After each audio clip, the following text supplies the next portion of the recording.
I didn't say a word when they handed me that eviction notice. I just slid the 1923 water rights deed across the table and watched 35 McMansions turned into lakefront property. The Willowbrook Estates, HOA, thought they could steal my grandfather's farm while I was deployed in Afghanistan. These pompous bureaucrats built their perfect suburban paradise on stolen land, complete with tennis outfit Karens patrolling in golf carts. What they didn't know, I'm an Army Corps engineer. That little earth dam on my property had been waiting 45 years for someone stupid enough to build downstream. The audacity was truly something to behold until the spillway gates opened and their luxury development got its first taste of natural flooding. All this was going to be satisfying. Where are you watching from? Drop a comment below because you're about to witness the most beautiful HOA takedown involving federal water law and gravity. Let me introduce you to Jake Morrison. That's me, 34 years old, Army Corps of Engineers, and a third-generation owner of 47 acres of prime Texas land just outside Austin. My grandfather, who we all called Pops, bought this property back in 1955 when Austin was still a sleepy college town and barbecue joints outnumbered tech companies by about 1,000 to 1.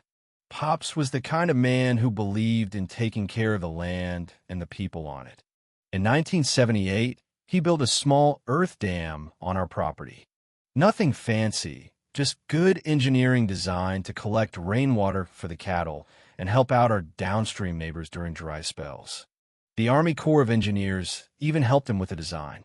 Pops always said that someday the back 40 acres would be worth something special, but for now it was just beautiful rolling hills where we ran cattle and I learned to hunt. Then came my 2 tours in Afghanistan, where I specialize in water management and infrastructure. Turns out, building wells and managing water flow in a war zone teaches you a thing or two about how precious clean water really is and how quickly people will fight over it. While I was on my second deployment, Pops passed away. The property went into a trust managed by my well-meaning but overwhelmed sister Sarah, who lives in California and knows about as much about Texas land law as I know about surfing.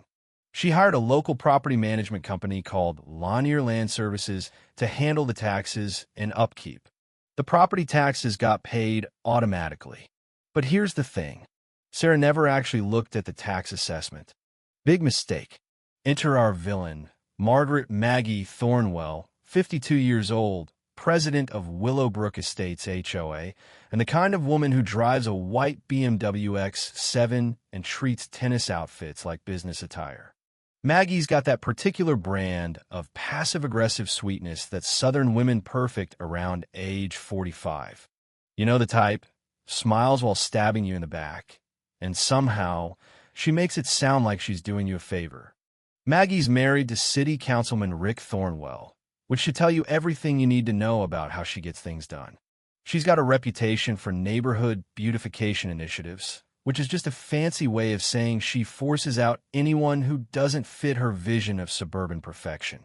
The smell of her expensive perfume can't quite mask the stench of cigarette smoke and entitlement that follows her around like a cloud.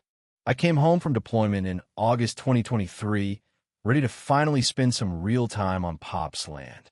Drove down that familiar gravel road, past the old oak tree where I'd carved my initials as a kid, expecting to see the same rolling pastures and that little earth dam sparkling in the Texas sun.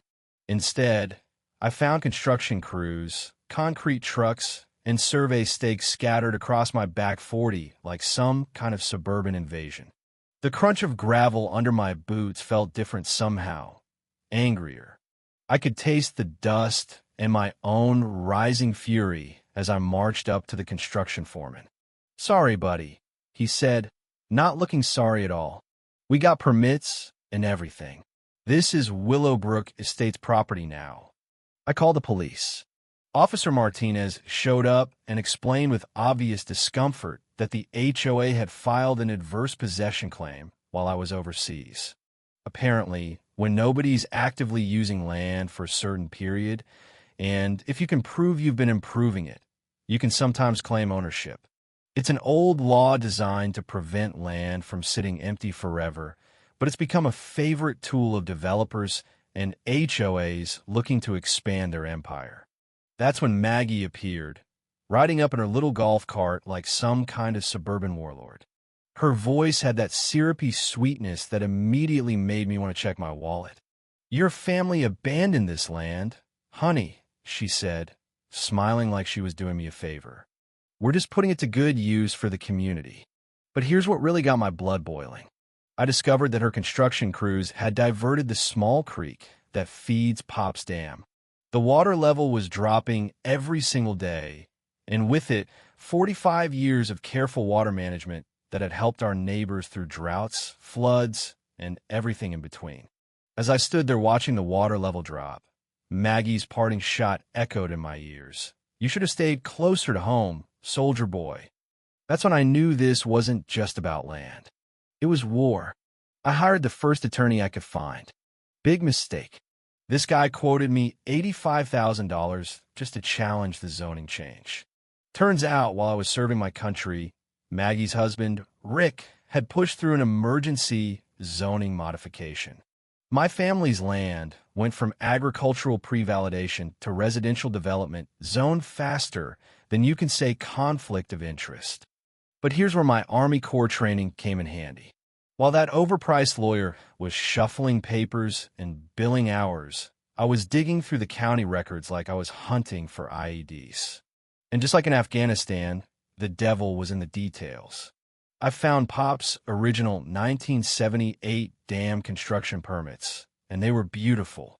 See, Pops didn't just build that dam himself. He worked directly with the Army Corps of Engineers for flood control and watershed management. That meant federal jurisdiction. And here's your first knowledge nugget.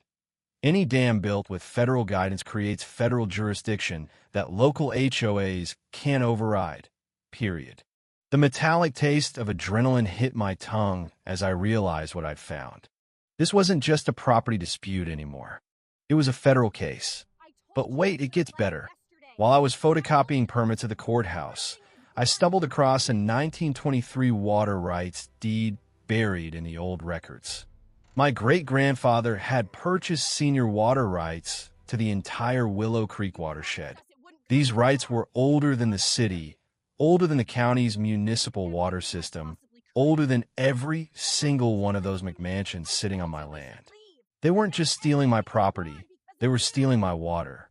Meanwhile, Maggie was busy playing the victim. She organized an emergency HOA meeting about the dangerous dam structure, complete with a local news crew she'd obviously tipped off in advance. I watched her on the evening news, standing in front of her perfectly manicured lawn, talking about children's safety and neighborhood security. "We're just concerned about our children's safety," she said, dabbing at her eyes with a tissue. "That dam looks ready to burst, and we have families living right downstream." The funny thing about local news is they love a good story, but they're not always great with follow-up research. If they'd bothered to check, they would have found that my dam had passed its most recent safety inspection with flying colors. But Maggie wasn't done. She posted on the Nextdoor app, that digital neighborhood watch where HOA presidents go to flex their petty authority.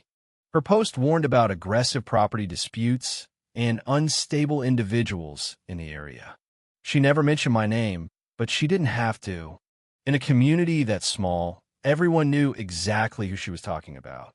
The smell of diesel exhaust mixed with cedar pollen hung heavy in the August air as I stood on my front porch each evening, watching their construction crews work double shifts. They were racing to finish those houses before I could get any kind of legal injunction.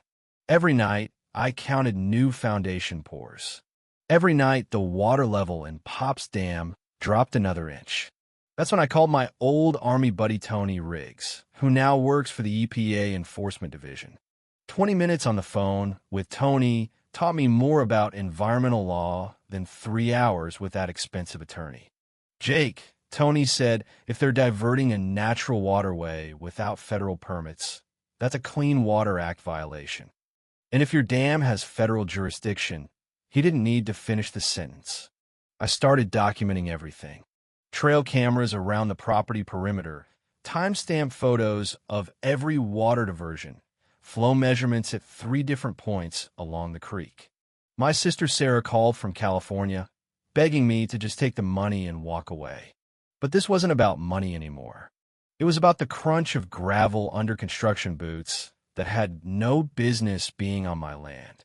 It was about the sound of Maggie's heels clicking across courthouse marble during zoning hearings that should never have happened. It was about the bitter taste of courthouse coffee during research sessions that revealed just how deep this corruption went.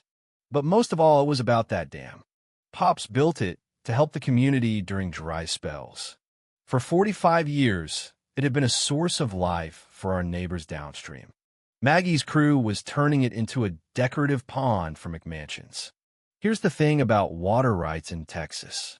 They're older than oil rights, older than mineral rights, and a hell of a lot harder to steal. But you have to know how to fight for them. As I stood there, watching another concrete truck rumble past my kitchen window, I realized something important. This wasn't going to be one in a courtroom with expensive lawyers and legal briefs. This was going to be one with engineering.